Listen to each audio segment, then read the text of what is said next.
Pendant ma première année au lycée, j'avais trouvé un petit boulot à temps partiel dans un centre de self-stockage.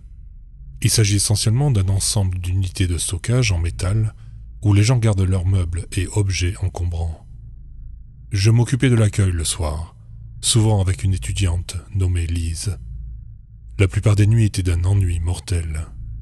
Lise et moi restions assis à étudier ou à raconter nos vies.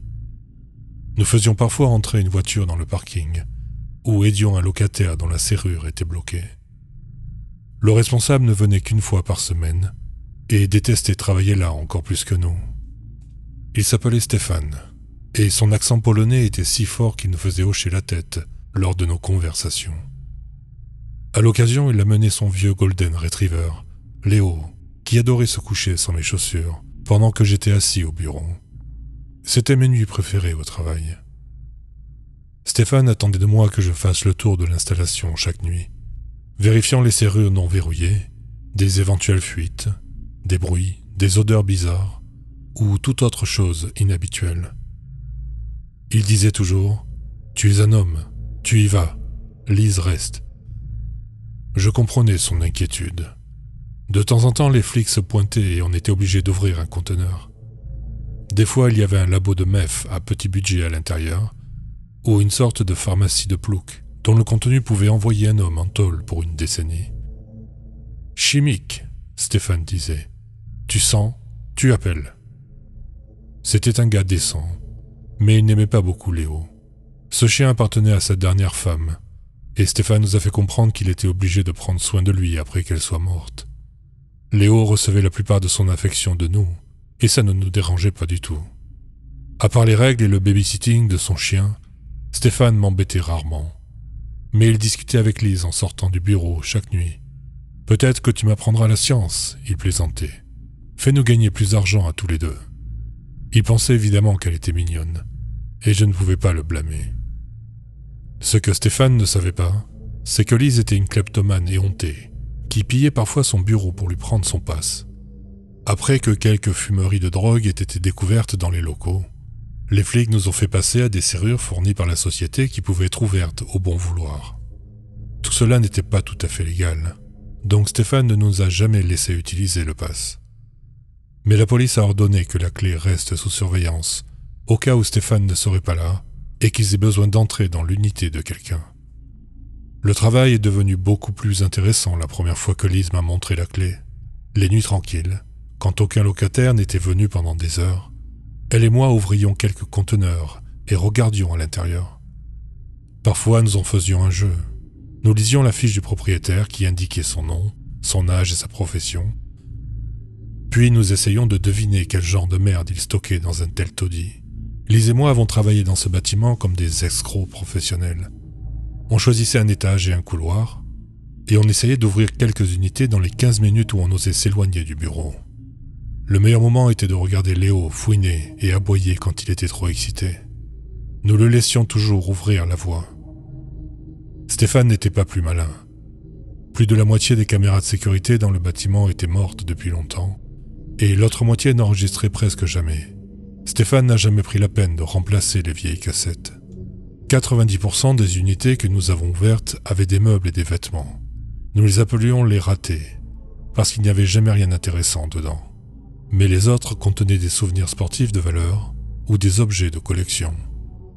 Par principe, je ne permettais jamais à Lise de prendre quoi que ce soit, et elle a fini par respecter ma règle. Après tout, nous serions tous les deux dans la merde si quelque chose venait à disparaître.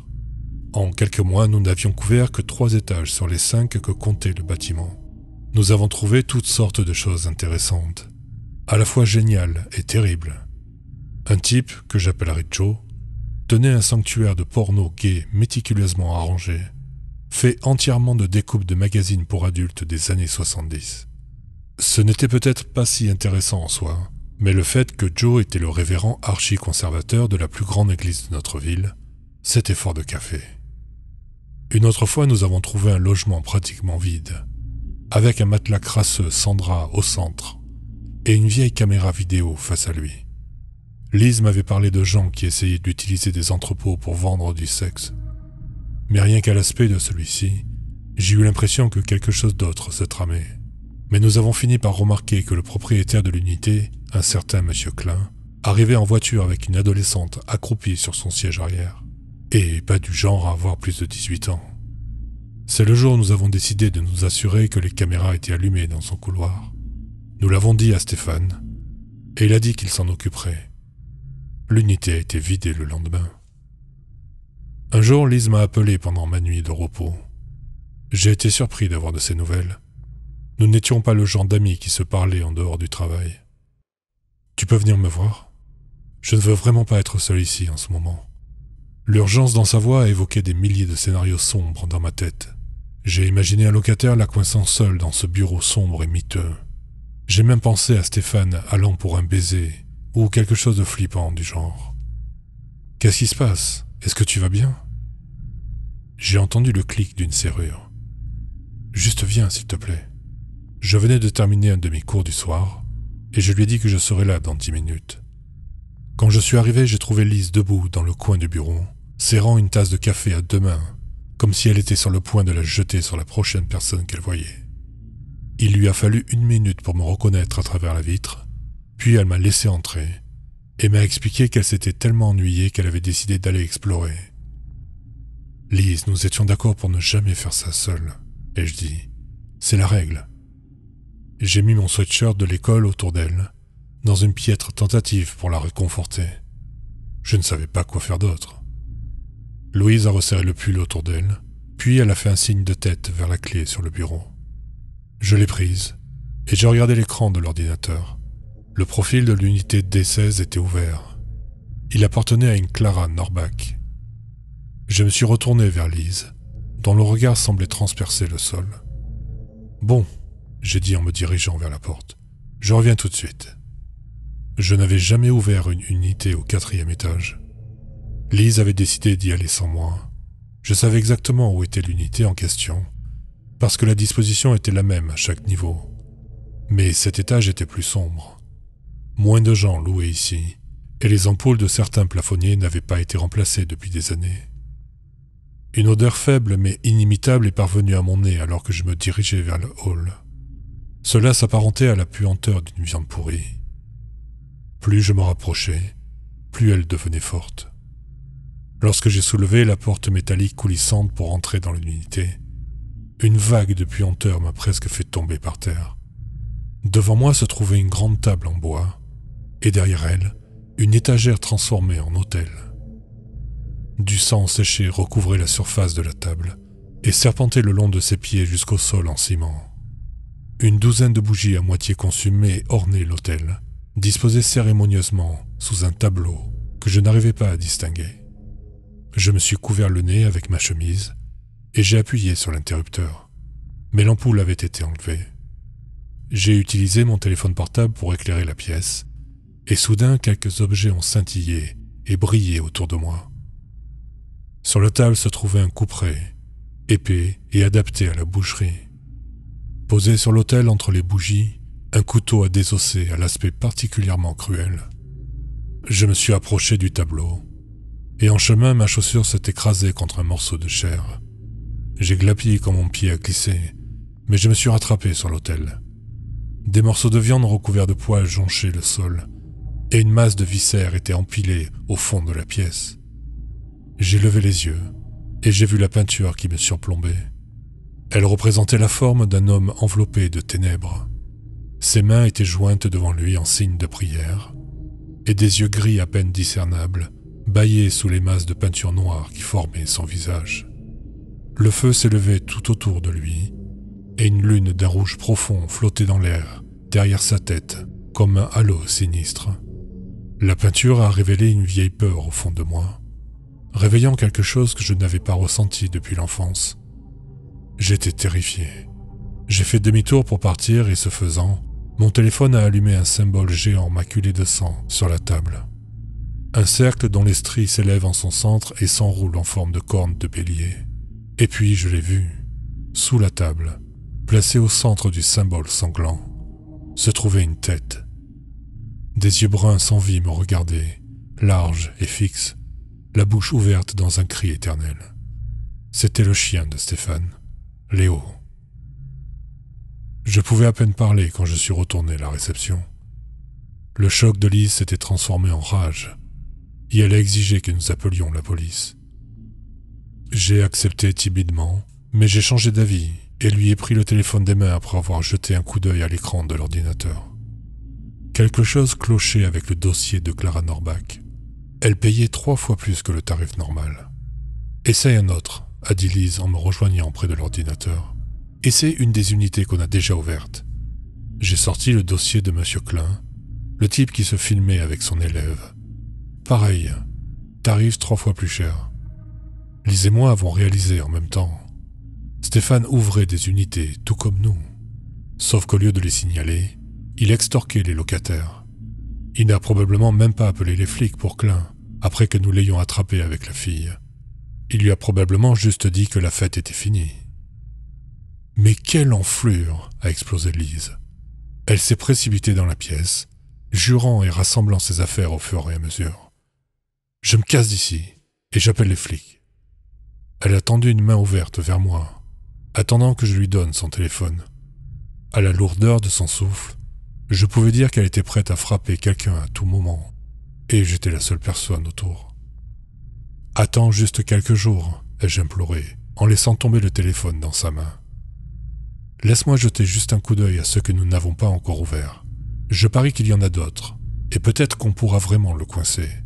Peut-être même qu'on peut le faire enfermer pour un long moment. » Il a fallu un temps à Lise pour se calmer, mais elle a finalement accepté et s'est dirigée vers la porte.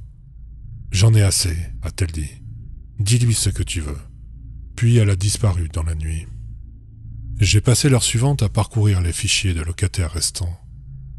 Les 4e et 5e étages étaient pour la plupart vides, avec quelques locations par-ci et là, tous au tarif préférentiel de Stéphane. Mais la chose qui a suscité mon intérêt était une collection de 5 unités, toutes dans une rangée, marquées comme réservées pour l'utilisation de l'installation. Mais quelle sorte de choses pouvaient être là-dedans? J'ai supposé que c'était pour la cachette personnelle de Stéphane. Cette nuit-là, j'ai rassemblé mon courage et j'ai décidé d'aller fouiller. Le souvenir de Léo se pavanant tourbillonnait dans mon esprit, entrant en collision avec des images de son corps, massacré, éparpillé, dans cette horrible pièce sombre. J'avais envie de vomir, mais je voulais coincer ce malade de Stéphane, ne serait-ce qu'au nom de Léo. C'était un bon chien. Dans une des unités, il était évident qu'il cultivait de la marijuana à l'intérieur. Des bâches en plastique tapissaient les murs pour dissimuler l'odeur, et des lampes UV et des ventilateurs coûteux étaient méticuleusement disposés dans la pièce. Mais la culture avait été récemment récoltée, et il ne restait rien ou presque qui puisse être relié à Stéphane. Je suis passé à une autre unité qui était complètement vide, à part quelques vieux tableaux posés dans un coin, avec des couvertures dessus. Ils avaient peut-être été volés, mais même s'il s'agissait de reliques inestimables dérobées par les nazis, ils ne pouvaient probablement pas être liés à Stéphane. J'ai continué ma recherche, mais après un certain temps, j'ai abandonné et me suis dirigé directement vers les unités mystérieuses au dernier étage. Une seule lumière fonctionnait dans ce hall. Elle pendait solennellement dans l'obscurité, éclairant seulement un petit cône en dessous d'elle. Juste derrière elle, je pouvais à peine distinguer un groupe de chariots de service disposés comme un barrage pour empêcher les locataires de passer. Je les ai escaladés avec précaution, en me servant de mon téléphone comme lampe. Une douzaine d'autres m'ont conduit aux unités réservées. Ces unités étaient différentes. Aucune d'entre elles n'avait de serrure, sauf celle qui se trouvait au fond. Les portes des 4 premières étaient verrouillées par des poids, impossibles à ouvrir avec mes bras maigres. Le pass s'est avéré inutile sur la 5e unité. Il y avait un vieux cadenas à combinaison très épais. J'ai essayé l'adresse de l'établissement, le numéro de l'étage et de l'unité, et même le numéro imprimé au dos du cadenas, mais rien n'a fonctionné. Je suis retourné à l'accueil et j'ai fermé l'établissement.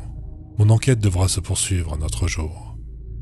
Quelques jours plus tard, Stéphane a appelé, me demandant de travailler quelques jours supplémentaires. Apparemment, Lise avait démissionné, ce qui m'a enlevé la pression de devoir inventer un mensonge. Je lui ai envoyé un message et lui ai demandé comment ça s'était passé. Ce qu'elle a dit m'a retourné l'estomac. Lise était allée au travail pour prendre son dernier salaire, mais Stéphane lui a dit qu'il l'aurait dans quelques jours. En sortant, la reine des psychopathes elle-même, Clara Norbach, est entrée, avec un petit caniche en laisse. Lise a perdu la tête et leur a sauté dessus en criant qu'elle savait ce qu'elle faisait et qu'elle irait voir les flics. Elle a mis sa menace à exécution, mais les policiers lui ont dit qu'ils ne pouvaient pas ouvrir l'unité sans preuve à l'appui de son accusation. Et dans mon état de panique, je n'avais pas pensé à prendre des photos avec mon téléphone. Ils ont dit qu'ils passeraient et parleraient à Stéphane, mais elle leur a dit de ne pas se donner la peine. J'ai accepté de faire des gardes supplémentaires, mais secrètement je prévoyais d'en faire suffisamment pour coincer Stéphane sur quelque chose de substantiel. Lise a cessé de répondre à mes messages cette semaine-là. Je savais qu'elle était furieuse que je ne l'aide pas à corroborer ses dires. Le vendredi soir est arrivé. Quand j'ai pointé, Stéphane est descendu des unités, la sueur imbibant son débardeur dégoûtant et luisant sur son torse poilu. On aurait dit qu'il avait déplacé un tas de merde, probablement pour dissimuler quelque chose. J'ai essayé de ne pas établir de contact visuel. Au moment où il est parti, j'ai commencé ma recherche. J'ai fouillé son bureau, à la recherche d'une série de chiffres qu'il aurait été assez bête d'utiliser comme code pour le cadenas. J'ai appris le nom de son ex-femme et j'ai cherché sur Facebook. J'ai trouvé sa date de naissance et l'ai écrite. J'ai écrit d'autres chiffres que Stéphane avait griffonnés sur des post-it. J'ai même écrit 666, au cas où il se croirait un adorateur du diable comme Madame Norbach. Et puis j'ai vu quelque chose qui m'a serré la gorge. Minimisé sur l'écran d'ordinateur de Stéphane était une copie scannée de la demande d'emploi de Lise. J'ai vérifié l'historique de son navigateur et trouvé des douzaines de recherches Google sur Lise. Il essayait de trouver tout ce qui la concernait, réseaux sociaux, photos, famille. Cette recherche s'étendait au-delà d'un simple licenciement. Stéphane était obsédé par cette fille. J'ai noté la date de naissance de Lise et pris une lampe de poche sur le bureau. Puis je me suis dirigé vers le 5e étage. Le couloir était complètement noir. L'ampoule avait été retirée. Plus loin, le barrage de chariots avait été renforcé. Maintenant, un rempart de chariots, de palettes et de poubelles obstruait mon chemin. J'ai tout démonté, pièce par pièce, ne me demandant plus pourquoi Stéphane avait été si essoufflé plus tôt. J'ai fini par atteindre la fin du hall et j'ai fixé la porte de l'unité de Stéphane. Le cadenas s'est ouvert avec un pop satisfaisant. J'ai seulement essayé une série de chiffres. Quand la porte métallique s'est ouverte, j'ai eu le souffle coupé et j'ai trébuché en arrière. 4 personnes étaient assises autour d'une table, immobiles comme la mort, sans être dérangées par mon intrusion. Il m'a fallu un moment pour comprendre ce que je voyais. À mesure que le faisceau de la lampe se déplaçait dans la pièce, des fragments d'images se sont assemblés dans mon cerveau. Des membres pâles, des corps raides, des visages centrés. J'ai réalisé qu'il s'agissait de mannequins. 4 mannequins, assis soigneusement autour d'une table, attendant un festin. Des assiettes et des couverts avaient été disposés devant chaque personnage, et une bouteille de vin trônait au milieu. Un mélange d'effroi et de curiosité m'a traversé, me poussant à entrer dans la pièce. Une sensation électrique m'a parcouru le dos en passant devant la table. J'ai imaginé que les choses effrayantes se tendaient vers moi, prêtes à me saisir. Je les imaginais en train de m'écorcher et de faire de moi leur repas. Derrière eux se trouvait une porte de fortune découpée dans l'un des murs grillagés. Il semblait que Stéphane avait connecté les 5 unités pour en faire un grand appartement. La zone suivante ressemblait à une salle de séjour. Il y avait un canapé, un meuble télé et un tableau à la place de la télévision. Je l'ai reconnu au moment où le faisceau de ma lampe de poche a vacillé dessus. Le même tableau que j'avais vu dans l'unité de Clara Norbach. Stéphane avait dû le garder comme souvenir après avoir renvoyé Madame Norbach. 2 mannequins étaient assis sur le canapé. L'un d'eux regardait le tableau, comme s'il était hypnotisé par ce dernier. L'autre avait la tête baissée et les mains jointes, partageant une sombre prière avec le méchant homme de la peinture. La chair de poule a parcouru mes bras alors que je contemplais la scène.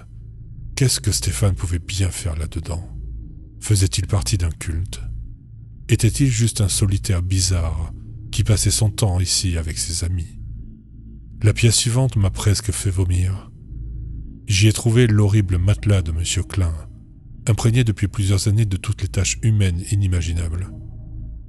Allongé dessus, dans une pose séduisante, se trouvait un mannequin féminin avec une perruque rousse, attendant le retour de son maître négligé.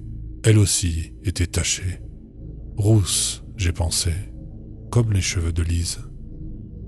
La quatrième pièce débordait d'une surabondance de vieux meubles, disposés de manière à ce que personne ne prenne la peine de la traverser. Mais à ce stade, j'avais l'impression de connaître Stéphane mieux que quiconque dans le monde. Et je savais qu'il y avait quelque chose dans cette dernière pièce que je devais voir. J'ai grimpé à travers une forteresse de bureaux, de tables et de chaises, et je suis tombé sur le sol à l'entrée de la cinquième pièce. J'avais atterri sur quelque chose en plastique, un genre de sac poubelle. Ma lumière est tombée sur une surface blanche scintillante, à 3 mètres devant moi. Une seule ligne rouge se reflétait en hauteur. Je l'ai suivie des yeux, et me suis arrêté en voyant la main d'une femme. Je me suis levé en titubant, la lumière s'agitant dans ma main. Son faisceau a dansé sur le plafond, rebondissant sur des traînées de sang. Puis la lumière s'est figée devant moi. Le cadavre d'une femme allongée dans une baignoire ancienne, les bras drapés sur les côtés, comme s'ils étaient lancés dans une démonstration de sensualité. Même avec sa tête inclinée vers l'arrière et son menton vers le plafond, ses cheveux étaient reconnaissables entre tous. C'était Lise, qui n'avait pas répondu à mes textos depuis des jours. Plusieurs couches de plastique avaient été enroulées autour de son corps, dans une tentative hâtive de la préserver, ou au moins de cacher l'odeur, mais le sang qui maculait chaque centimètre de la baignoire semblait récent. Elle était morte il y a quelques heures, portant toujours mon sweatshirt. Tout ce que j'avais mangé de la journée est sorti violemment de mon estomac pour atterrir 1 mètre plus loin. J'ai couru et me suis jeté dans l'enchevêtrement de meubles, cherchant désespérément à sortir de la pièce aussi vite que possible. Un pied de table a heurté ma cage thoracique et m'a presque assommé. Mon cœur a vibré dans mes oreilles comme une guêpe géante. Je sentais ma bile contre le fond de ma gorge. Je me suis envolé de la pile et j'ai heurté le sol en courant devant les mannequins en prière. Mon pied a attrapé l'un des leurs et l'a tiré sur le sol derrière moi. Mon esprit a interprété cela comme une des choses rampantes après moi. Cela a mis de l'huile sur le feu, et pris de terreur, je me suis mis à détaler, jusqu'à ce que je sorte en trombe de l'unité et traverse tout le couloir du 5e étage. Je n'ai pas attendu l'ascenseur, j'ai pris les escaliers. Une semaine plus tard, l'inspecteur de police chargé de l'enquête sur Stéphane m'a dit que Lise avait été retenue captive pendant 48 heures, puis étouffée. La cavité de son corps avait été rituellement ouverte et vidée. Je n'oublierai jamais ce qu'il m'a dit ensuite. Quand la légiste a ouvert le ventre de Lise, elle a trouvé une poupée, un bébé en plastique. Lise avait ensuite été recousue et rhabillée. Tout ce rituel semblait minutieusement exécuté. Il se demandait si Stéphane n'avait pas déjà pratiqué ce genre de rituel auparavant. Ce monstre était introuvable. La police a dit que sa maison était pratiquement vide et que sa voiture avait été abandonnée juste à l'extérieur de la ville.